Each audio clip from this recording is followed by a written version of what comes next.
team. So today I'm going to talk about butterfly wing patterning. This is what I've been studying for 8 years now. And since we are in such a beautiful place surrounded by beautiful art, I would like to attempt a connection between these patterns in nature and maybe art that we create as human beings. And it's a very tricky exercise to do this parallel, but if you are willing to do it, I would like to suggest, and it should be the hook of my talk, that butterfly wing patterns and pretty much evolution in general, natural evolution, is more an improvisation experiment than anything else, if you want to make a parallel with arts. So I would like to start with a little story, which is my personal experience and how I came to be interested in butterfly wing patterns. So I was a first year student in biology, and I wrote a short story for a contest, a literature contest. And this short story, I made it, it was science fiction, it was in the near future.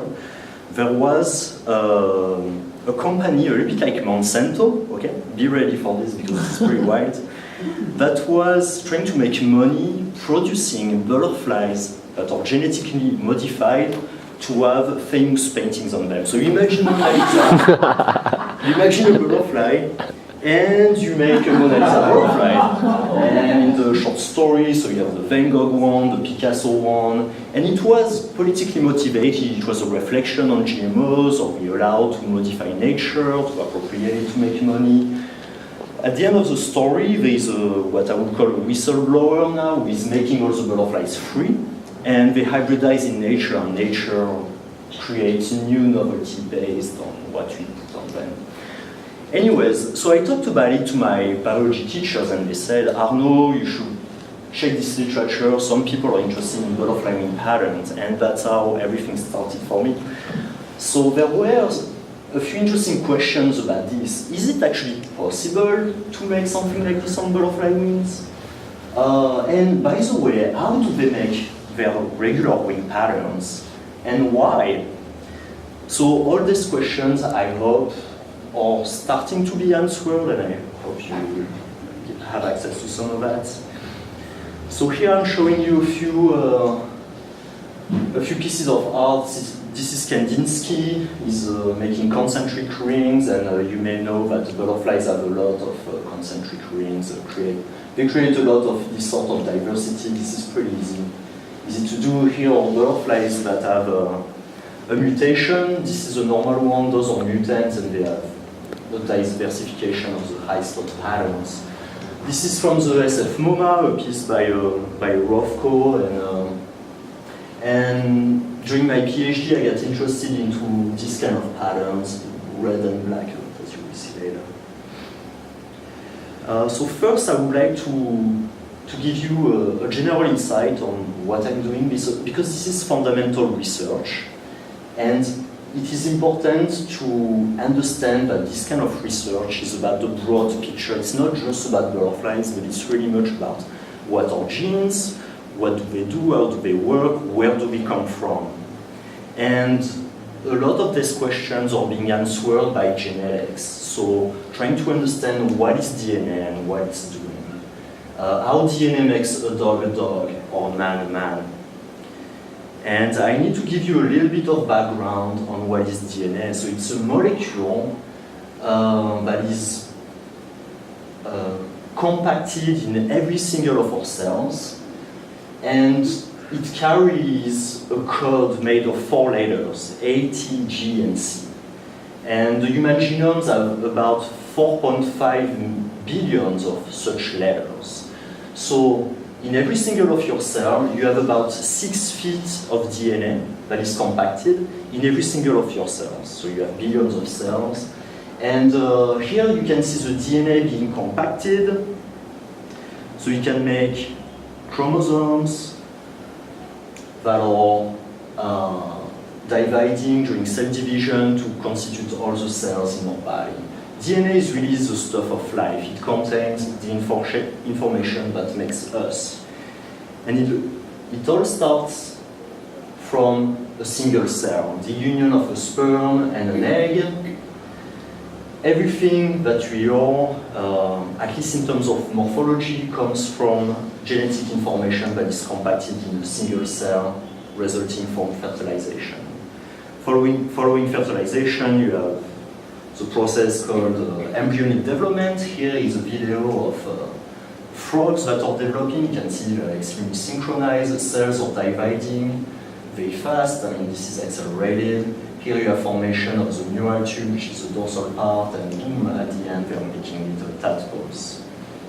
And all this process is basically governed by genetic information.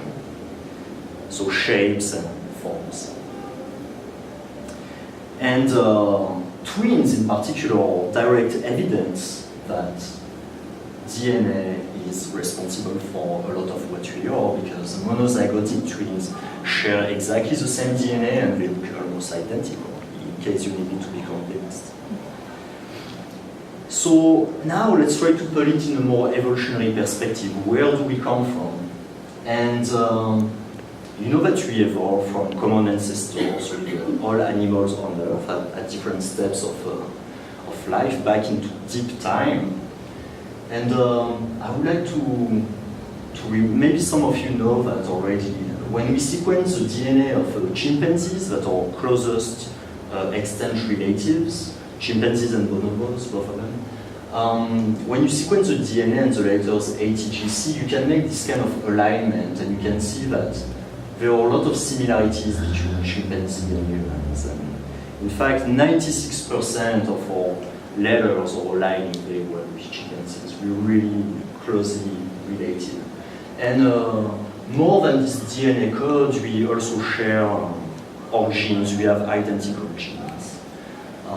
It's on purpose that I put a juvenile chimpanzee because they look more human. There is this idea that human beings are juvenile apes.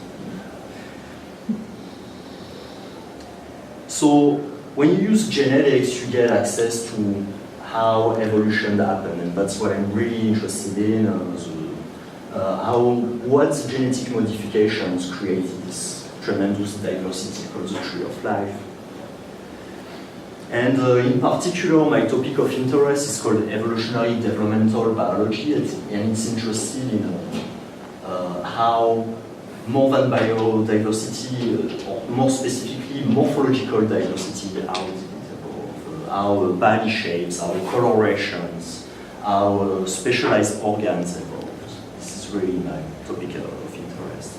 And I'm using for this genetics and also the study of embryonic development, how the cells are dividing and using genetic information.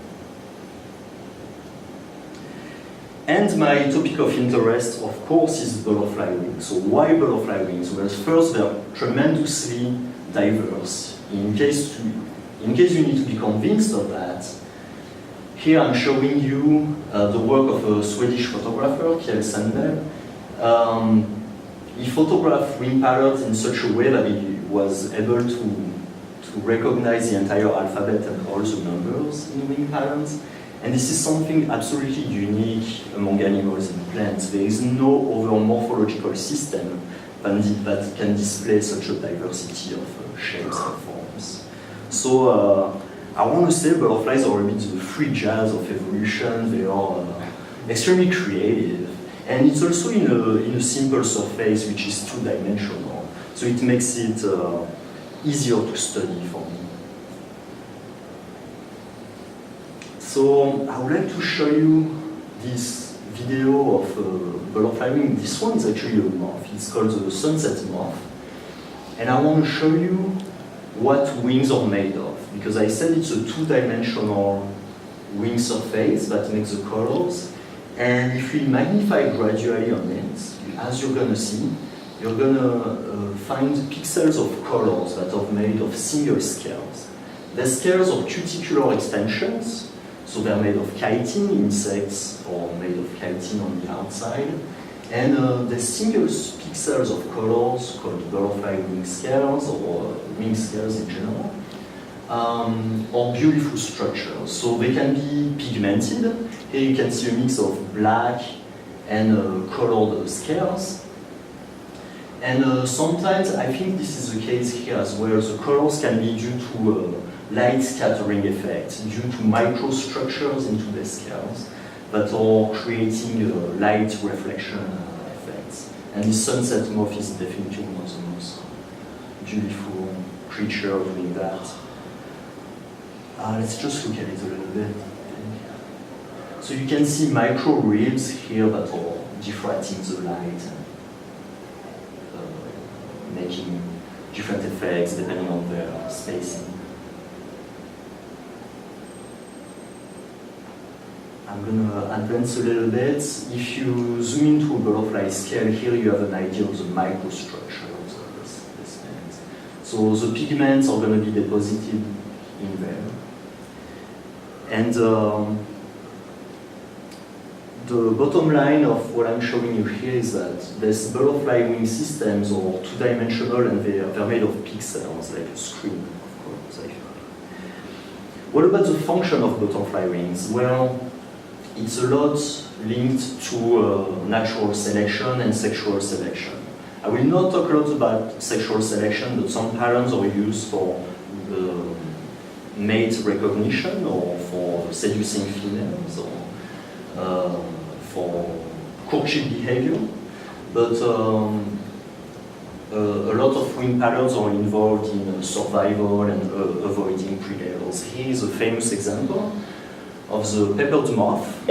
So the peppered moth, you can see one here maybe, it's perfectly camouflaged on the lichen of trees. And there is a rare form called the carbonaria form, which is dark. During the Industrial Revolution in the UK, and it happened in the Rust Belt as well in the US, there was a lot of smog due to the coal industry, and the bark of the trees got covered with black, with soot, and the lichen started to die. And what happened is that the black moth was way advantaged, way more camouflaged, so it was more fit to avoid the predators. And it turns out that this moth became extremely common by natural selection. So this is a very strong example of fast-acting natural selection. But there is a lot of things going on in Lepidoptera, so butterflies and moths. You have 200,000 species, which represents 12% of animal biodiversity. It's absolutely huge, tremendous. Here I'm showing you the Atlas moth, which is the largest of them. Pretty amazing. Here you can see there is an interesting pattern. I don't know if it reminds you of something. It's the head of a snake. That's what people think. It's to scare predators. Yes. So how these patterns are made, this is very important for me to communicate this idea that the tremendous diversity of wing patterns come from recombination between ingredients that already exist. So the butterflies and the moths have a set of colors they're able to produce, so they have a palette, right? And they have a lot of stencils, paintbrushes, and tools that they can use to paint on the wing. So this is a representation of the basic pattern elements on butterfly wings. And by mixing them together, by changing the colors, you can make a lot of diversity. And I really like this quote by François Jacob that basically says, to create is to recombine. He said that in an evolutionary context, but I think it applies to a lot of arts in general. A few more information about adaptation of wing patterns. Here is a moth that is displaying his huge eye spot, so it looks like an owl. Here's a moth that looks like a spider. Scary, right? The famous leaf butterflies, perfectly adapted. And this happened many times. A lot of butterflies and moths look like this. So this is a completely independent evolutionary event in another butterfly. When you have this kind of similarity or resemblance, you can call it convergent evolution. I think it's a fascinating topic because it tells us that it's actually quite easy to do this. And when we go back to the basic ingredients, some people have figured out by shifting this and this element, you can make this pretty easily. Here's a movie, let's see if it works. Yes.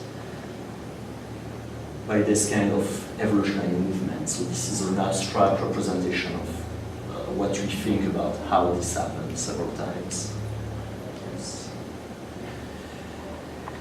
Here's another move that is breathtaking. It looks like a 3D, right, like a rolled leaf, but this is actually completely flat. Oh. It's just a wing. Oh my God. Yeah. And here's another from France that looks like cut wood. So this is a head here. Right? And when I look at that and I look at the related species, so I try to travel back into time and understand how it was made at an evolutionary level. It makes sense. It's not that hard to make. It's just a lot of natural selection working over deep time to tune this kind of output. So I showed you a lot about camouflage, but a lot of patterns are using the opposite strategy, which is displaying color patterns to the predators, and usually it's related to signaling a danger. Here you have a phenomenon called mimicry, where a species is mimicking another. So this moth, because this is a moth, is mimicking the wasp. And as you can imagine, a moth is completely harmless. It doesn't sting, it doesn't bite, but it's benefiting from the protection of the wasps, because the predators of the wasp are avoiding that actively, and the moth is taking advantage of that. And I will show you a little bit later that I've been very interested in butterflies that are populating the neotropics, so Central and South America. They're called heliconus butterflies. As larvae, they feed on passion flowers, passion vines of the Passiflora genus. And these plants are full of cyanide compounds, so the adult butterflies are toxic to the predators. So these butterflies are signaling their toxicity to the predators with bright and contrasted colors. And you have several species that look like each other. So this species on the left and this species on the right is completely independent. And they're variable depending on where you go. But between species, they look exactly the same by mimicry to benefit from protection from the predators. So again, it's an example of convergent evolution, where evolution repeats itself. So I talked to you about genetics at the beginning of my presentation and about function. Now let's try to unite both aspects and get into how genes are painting patterns and colors on the canvas that is the wing. I like the fact that Salvador Dali kind of represented in a painting what I'm interested in. So what I'm doing in the lab, first of all, I'm interested in the adult patterns. That's what matters, that's what is accessible to evolution and selection. But to understand how these patterns are occurring, I have to go back into developmental time before the adult butterfly is emerging. So if you go back in time, the pupa, the wings are growing inside this case here under the cuticle. I will show you some of that later. And even before metamorphosis, so at the larval stage, the caterpillar stage, you already have baby miniature wings growing into the butterfly. So in the lab, I can dissect the thoracic segments here and extract pieces of tissues that are future wings. And these wings, they're called the wing discs. When I dissect them, they're all white. They're just a blank sheet of paper with undifferentiated cells, and you don't have colors yet, but you have genes that are actively working to make patterns. Here I'm showing you the expression of genes. Genes get expressed in cells, they get turned on or off. And here you can see these genes turned on in red or in blue here, two different genes. And also try to follow me a little bit with the laser. You can see it's making this shape on the outside here with the tail here. Well, it turns out that everything that is marked in blue or red is tissue that is going to die later. It's going to be removed. It's going to be removed, and it's going to define the shape of the adult wing. We call it a cookie cutter mechanism because removal of tissue is actually causing the shape of this wing, including the tail. So this is the tail is here. So the take-home message is that very early in development, including in the larva, we have deployment of information by the genes. The genes are already making patterns. So they're making, to make an analogy with art, they're making an early sketch of what things are going to look like.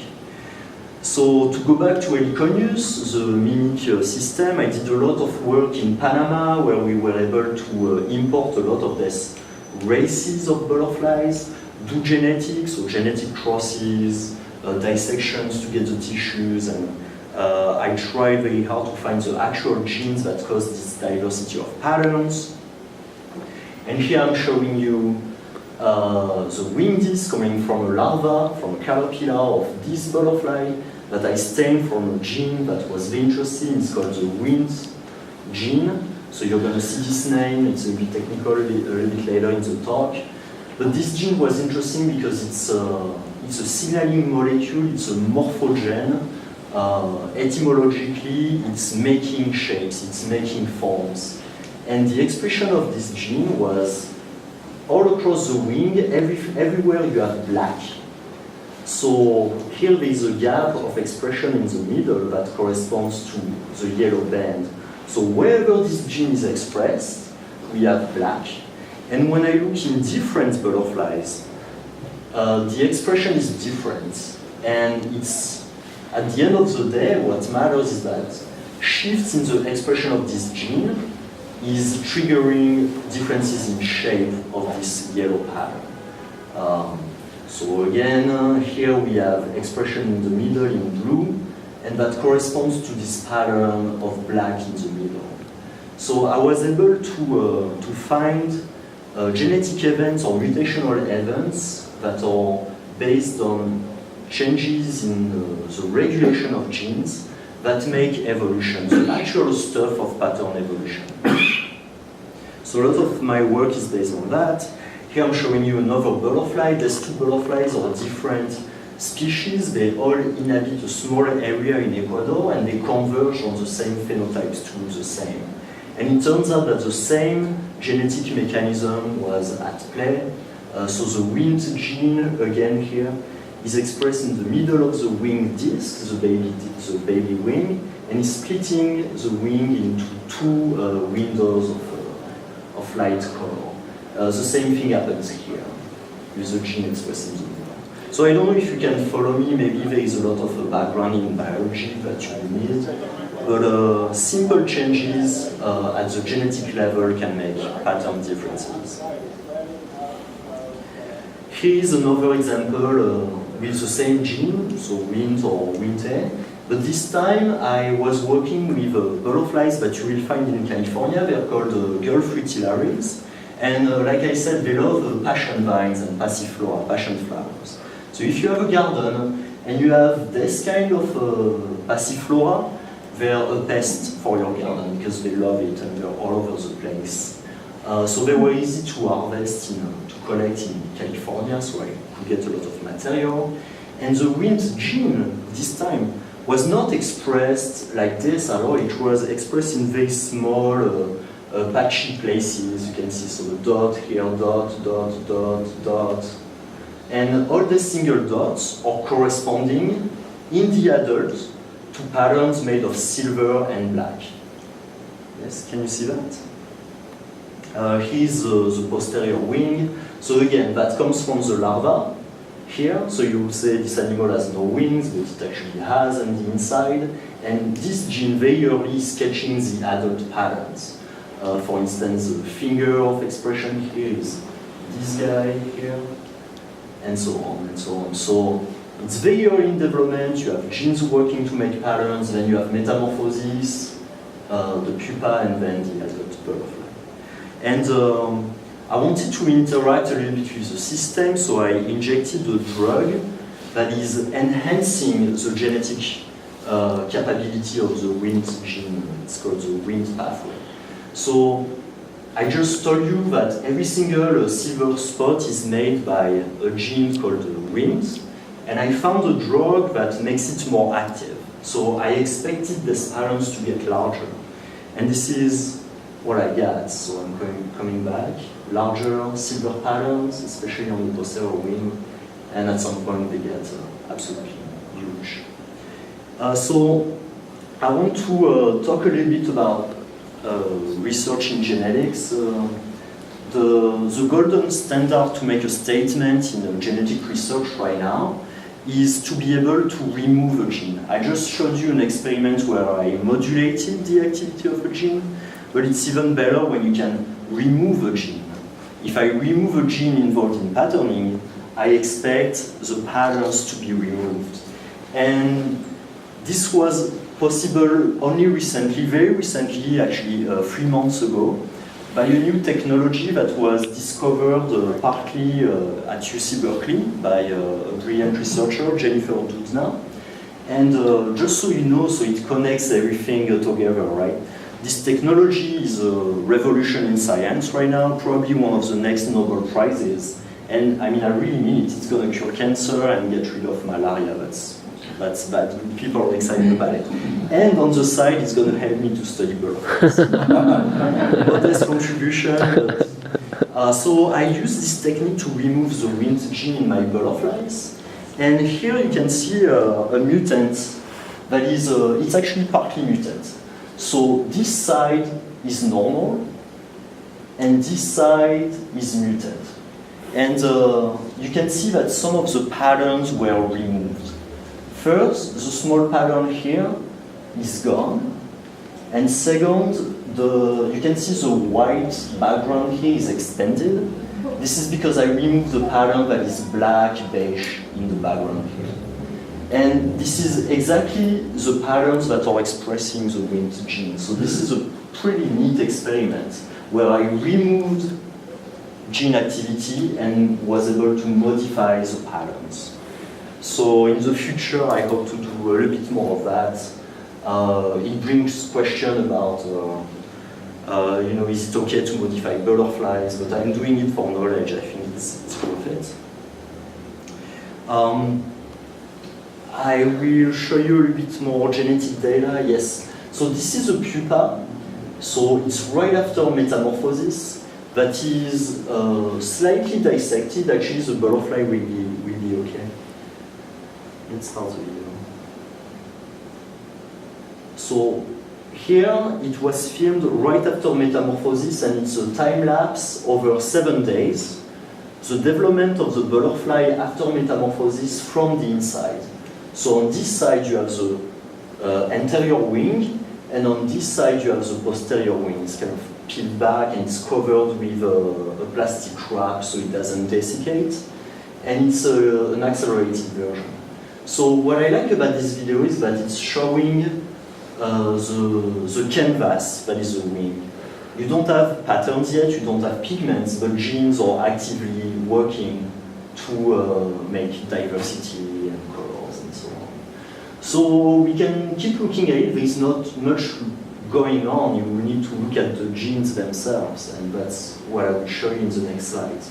There's not much going on. The cells are dividing, the tissue is getting a little bit thicker. I'm going to advance it. Yes, okay, so now it's a bit more opaque. I think the scales are starting to emerge at this stage, but you need to magnify on that. And later, in the last couple of days, you start to have a little bit of color popping up. Oh, here you can see some eye spots. And I really need to advance that.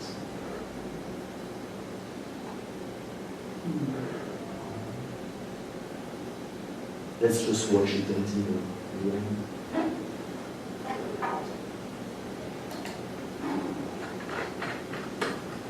So here the melanization is occurring, so the deposition of black, dark pigments.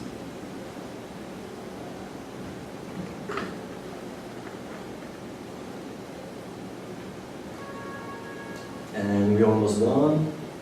Up. Here we go. So maybe it gives you a better idea of what's going on. There's a piece of white paper where genes are sketching and being active.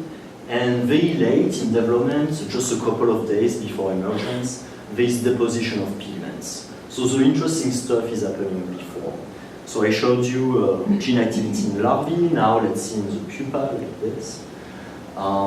Again, going to Heliconius, so the mimetic butterfly from South America. Me and my co-workers did a lot of genetic work trying to find the gene that is making the red band here. So here we're going back into time. This is a little bit before emergence. This is at the middle of the pupal stage, and this is right after metamorphosis. And we found a gene called optics, which is expressed at this stage. So no colors yet, but you can see its expression with fluorescence in green, and it's marking very specifically the future red scales. So it's a gene that is turning on the enzymatic machinery for making red pigment, but it's very early. And this gene is modified between species. It is differentially regulated to make different patterns that are adaptive and involved in mimicry. Here's another gene that was found by another team in Portugal and in the Netherlands, the end-grade gene, and it's expressed at the center and on the golden ring of eye spots, like just in the previous slide in the pupal stage. So now we are accumulating a lot of knowledge about the genes that are making color patterns, and we can it's still the tip of the iceberg, but we get to know a little bit more about how genes are patterning colors and shapes. And for this final part, I would like to broaden up a little bit the concepts and attempt a metaphor about how evolution is working. And in the background of this image, you can see a Rube Goldberg machine. And the idea that it's communicating is that biological systems sometimes are trying to do something very simple, such as turning a light or turning a color on or making a bend. But this is phenomenal. The biological systems are unnecessarily complex. You need a lot of steps at the molecular level to go from one step to the other. So this is a little bit simplistic, but I really think that there is a lot of unnecessary complexity of in biological system. And what is interesting about it is that these biological mechanisms are made of small parts that can be recombined and used in different things. So the birdcage seems to be part of this mechanism, but you could imagine it somewhere else in another mechanism. So those are basic ingredients for making actions and decisions at the cellular level. And to go back to butterfly wing patterns a little bit, I have access to a few of these ingredients right now.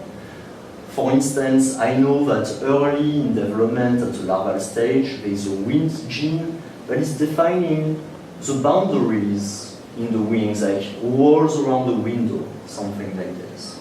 Basic shape outlines very early in development, like a sketch. And I know that, I don't know the intermediary steps, but I know that the gene optics is later filling one of these territories with a color identity, with red or sometimes white and red. And I know that later in development there is deposition of pigments. So now we're trying to connect all the species together, but what is already very clear is that there is some sort of color by number analogy where butterfly wing patterning could be analogized to this kind of thing we give to kids to color. So the wind gene would be making the drawings inside the wings, the shapes. The optics gene would be assigning a color identity to a given pattern. And what is important about it is that by playing around with these ingredients, by modifying the wind gene, you can modify these shapes. By modifying the optics gene, you can modify the color output, for instance. You can create a lot of diversity, which is what really matters. So that brings us to the diversity of butterfly wings in general. I told you about the recombining metaphor.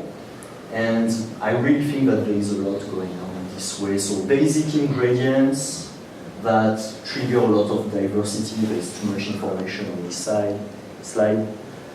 But I like this quote, so evolution does not produce novelty from scratch, it works on what already exists, either transforming a system to give it new functions, or combining several systems to produce a more elaborate one.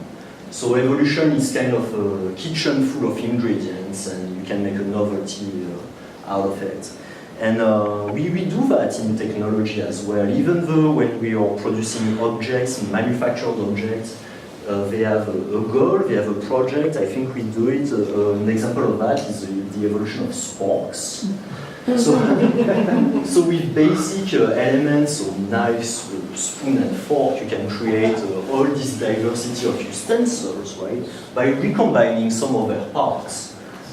So let's go for it. Why not? Right? You take the spikes of a fork and you put them on the tip of the spoon. You get a spoon, and you put a spoon on the ladder, and you get a fooder. Right? I really think this is the same thing happening at some conceptual level.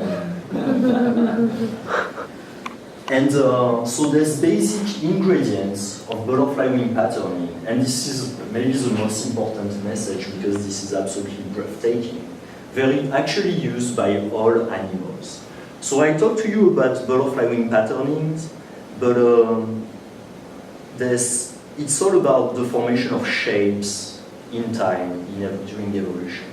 It turns out that animals, which diverged about 650 million of years ago, already have the same genes and use them in different ways, just like I showed you with butterflies. So let's look at the engraved gene I showed you to be associated with eye spots in a chicken embryo.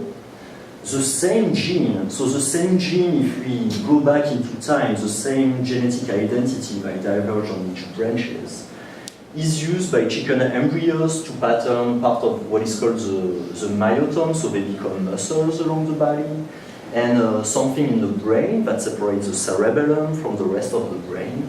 And this is patterning, this is shapes in space, this is information in space. So this gene seems to be good at making shapes in general, just not butterfly wing patterns. And it goes on and on and on with everything we study in butterflies. So the wind gene I showed you in butterflies is also expressed in chicken embryos, and it's making patterns in the brain and also in the caudal spine. The optics gene that I showed you to be associated with red in my favorite butterflies is very conservatively involved in eye development and the nasal placard in this chicken embryo. So really there's a toolkit of genes that are specialized in making shapes that is shared by all animals, and we all come from this ability of genes to make novelty and shapes. So when I study butterfly wings, it's actually very relevant to all of us. This is the same message. So here you have the evolutionary tree of animals.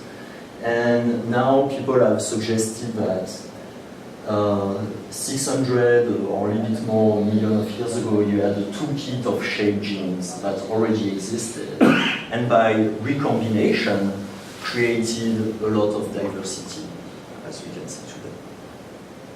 So to sum it up, I would like to suggest that evolution works not like a composer, not like an engineer, not like a designer either.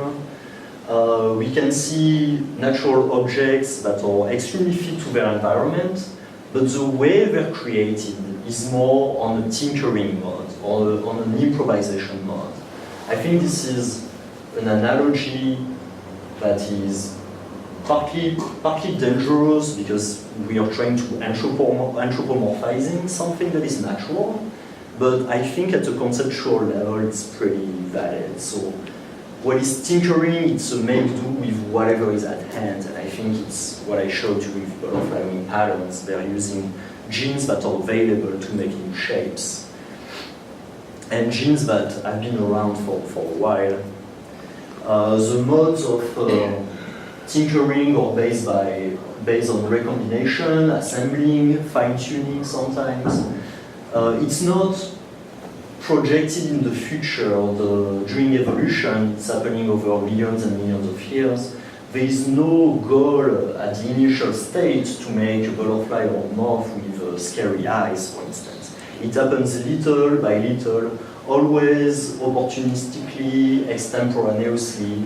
The final result at the evolutionary timescale is unforeseen. And I like the fact that improvisation etymologically is unforeseen. You don't project it too much in advance. Tinkering and also improvisation is based on a set of ingredients or tools that are defined by a potential use rather than by a direct project. So think of the toolkit of a tinker, a handyman. It can do many things with it.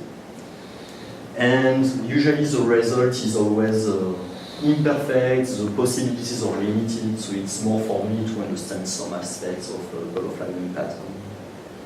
So with this, I would like to thank a lot of people who contributed to what I showed you. Bob Reed, now at Cornell University, was my PhD advisor. And all these people here have contributed to the work on butterfly genetics.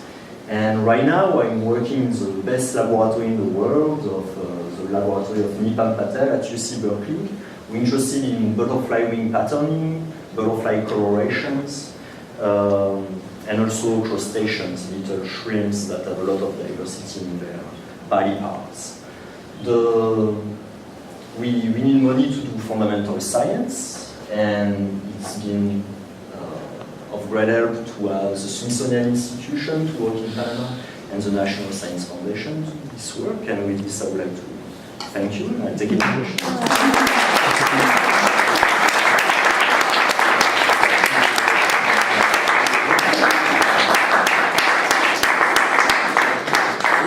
Yes, the one that's half and half, a few frames earlier.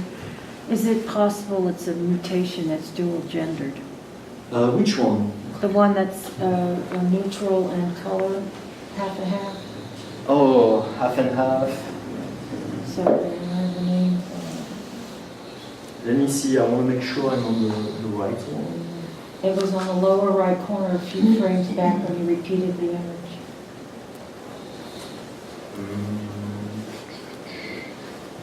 Try 6-8 frames back. Before that? Shoot. Was it at the end or? Yeah, it was. You had a partial, you had a detail on the left, but it was on the bottom right behind you toward the end. There. Ah, this one, okay. Is it possible that that is dual-gendered? So. Do you examine them? Can you break down the DNA for the patterns? Yes, so we could. Yes, we could do that. So here I can tell you this butterfly has a single gender, and I did this kind of result in both males and females, and the results are similar. However, actually I'm going to pull out another picture for you with the Dali painting, because this is absolutely fascinating. In butterflies, you have a phenomenon that is called gynandromorphy, where you have butterflies that have different color patterns on the left and the right. And that can be due to gender mosaicism, so they can have a different gender on the left and on the right side. And I'm sorry I don't have more spectacular pictures than this, because it can be absolutely breathtaking. Sometimes the wings are not even the same size. Yes. And some butterflies are bilaterally gynandromorph, so they are completely male on the left side and completely female on the right side, including at the level of the genitalia, so the reproductive organs. And so in my laboratory, we're interested in, we made a prediction that we should be able to test pretty soon, is that it's not a sex chromosome defect, but it's actually twin brothers and sisters that are fused together. And the mechanism of sex determination of butterflies is very different from humans, because in humans it's a lot based on hormones, but in butterflies it's more sexual identities done cell by cell, depending on the the sex chromosomes. So there's a lot of interest into that, yes. All right, so Julie first. This is kind of a related question. I know there's a phenomenon called gene imprinting, where in a species only the father's genes or only the mother's genes are expressed. Yes, epigenetics. Does that happen in butterflies, and what are the advantages of that? So the advantages of genetic imprinting are when the parents are communicating an information about the environment to their offspring. So in butterflies, it's poorly studied right now. So I don't have a specific answer. I'm sure some of it happened. Yes, probably yes. But genetic imprinting can be used, for instance, by a plant that is growing in a polluted environment. Let's say it's full of heavy metals. Some plants are communicating to their offspring by turning on and off their genes in advance to activate their machinery for detoxification. So this is not modification of the DNA code, but it's more modification of what gets turned on, yes. Yes. There's a lot of, yes. So you did a lot of explanation about within the DNA and tried to simplify this concept of the toolbox and recombination. However, I wonder if you would talk about, since on the scale of 50 million times we're going in to see the DNA, when you come back out on the macroscopic level and you take, for example, one concentric pattern, Yes. what you're looking at is a coordination between millions of cells. Yes. When you zoomed in and showed the reflective grooves down on that layer. Yes. So that, just to make, like you're saying, well, we don't need to make it too complex, but if you would, explain a little, how complex is it, and what is the mechanism of coordinating from one genetic, one Yes. cell. Now we're making a circle. It's not a question anymore of the genetic behavior or the epigenetic behavior of that one cell. Now all these cells have to collaborate to make the circle. How does that happen? Yes, so that's the magic of embryonic development first, because butterfly patterns are pretty simple in that regard. When you look at an embryo, that's a lot of complexity, right? So cells are coordinating, you're absolutely right. So they're communicating with each other by sending signals that they interpret at a distance. I will try to, this is a question that could be answered by maybe a week of intense lectures. I would just say that I really appreciate that you're, by taking something that's apparently so simple, that you're really getting insights into the embryological questions. And I just wanted to say it's amazing that you're also coordinating with the new technologies of gene and epigenetic and Yes. perhaps chaperone molecule and interference RNA and all that technology. But I will try a quick answer about the ring phenotypes. So we know now that at the center, very early in development, so at the larval stage, you have genes that are activated at the center, and they send a signal that is diffusing. So you have to imagine like a wave, right? A wave that is diffusing, and these waves are interpreted by other cells on the outside. This is a diffusion of chemical This is a diffusion of factors. proteins, yes. In space, and the time component is probably important, and sketching little by little boundaries that are later converted into color. And then certain cells embryologically will respond differently from Absolutely, yes. to the same chemical message. Yes. But the demonstration of that is that very early in development you can dissect a little population of cells from here and put it somewhere else, and what you will get is a nice spot in the new place. You grafted the signal that is used to communicate to the other cells and to make these waves. Oh yeah, that's please. I was concerned about the loss of symmetry, and that was when I saw talk about insects post-Chernobyl that were born, Uh-huh. and the two sites with symmetry had gotten lost, and it was taken very seriously Yes. as damage, and that you're losing the symmetry in a lot of this. Have you thought about that aspect? Well, I was actually reading a paper recently, and I was sharing it with my colleagues. Yes, so there's a paper that was published about the aftermath of Chernobyl, and apparently there was a mutation around that created the sexual defects with the loss of symmetry.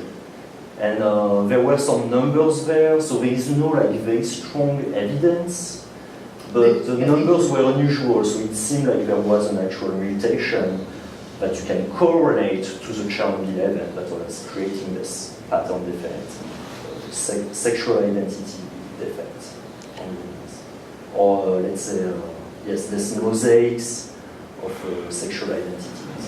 This was some drawings of women, Swiss necks, are you familiar with Swiss necks? No.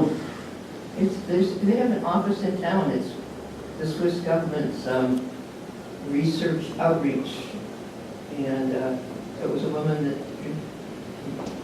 a lot of drawings of apparently a very widespread thing with the insects, and there was something just so sad about seeing these insects who were sort of like, generally it's a really strong form, you know. Yes. You want to take over the world and be an insect. And it's only the tip of the iceberg because we have visually visual evidence of infection. There's like an internal law of symmetry almost. Yeah. It feels, I think that was what we felt like a very key thing. Right. Yeah. Yes. Yes.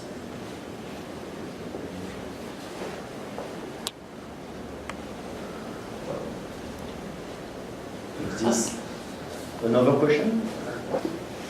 With this, thank you very much for your attention.